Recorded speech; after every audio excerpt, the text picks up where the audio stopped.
মা মা আমাকে তুমি একটা ভালো বই কিনে দাও না মা। আমার বইগুলা তো অনেক পুরানো হয়ে গেছে মা। আমি কি স্কুলে যাইতাম না মা? আমার স্কুলের সব বন্ধুদের বই অনেক নতুন, তুমি আমারে কেন বই কিনা দাও না মা? শোন বাবা, আমি তোরে বই কিনা দিব। তুই এই কয়টা দিন এইভাবে যা, আমি তোর লাগে নতুন বইয়ের ব্যবস্থা করতেছি। রহিম হাইটা হাইটা স্কুলে যাইতাছে। রহিমের হাতে একটা বই, তার সহপাঠীরা তারে কইতাছে।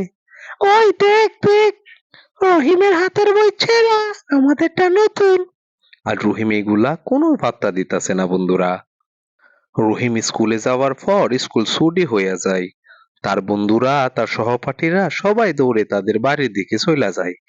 আর রহিম আস্তে আস্তে মাঠের মধ্যে আইসা দাঁড়ায়া যায়। আর মনে মনে কি যেন বলতে থাকে। ঠিক ততক্ষণেই বৃষ্টি এসে হাজির হয়। আর এই বৃষ্টি দেখা রহিম কয়, আল্লাহ, তুমি এই সময় বৃষ্টি দিলা। বইলা রহিম তার বাড়ির দিকে রওনা হয়। রাস্তায় যখন যায়, রহিম দেখে প্রচুর বৃষ্টি আর তুফান হইতাছে বন্ধুরা। তখন রহিম এই বৃষ্টি আর তুফান দেখা এক দৌড় দেয়। সে দৌড়তে দৌড়তে দৌড়তে দৌড়তে যখন তার বাড়িতে যায়।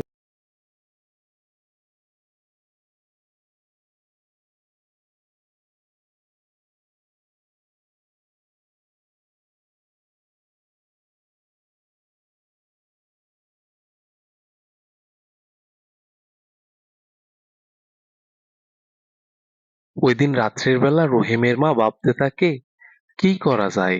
আমার ছেলেটারে তো একটা বালা বই কিনা দিতে হইব। যা বাবা, আজকের দিনটা তুই এইভাবে স্কুলে চইলা যা।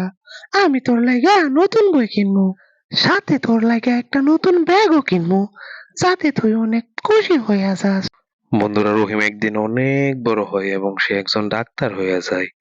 তার মার এবং তার এই গল্পের কাহিনীর দ্বিতীয় পার্ট তোমাদের জন্য আমি আবার নিয়ে আসব নতুন কোনো অধ্যায়ে। তোমরা আমার চ্যানেলটিকে সাবস্ক্রাইব করে রাখো।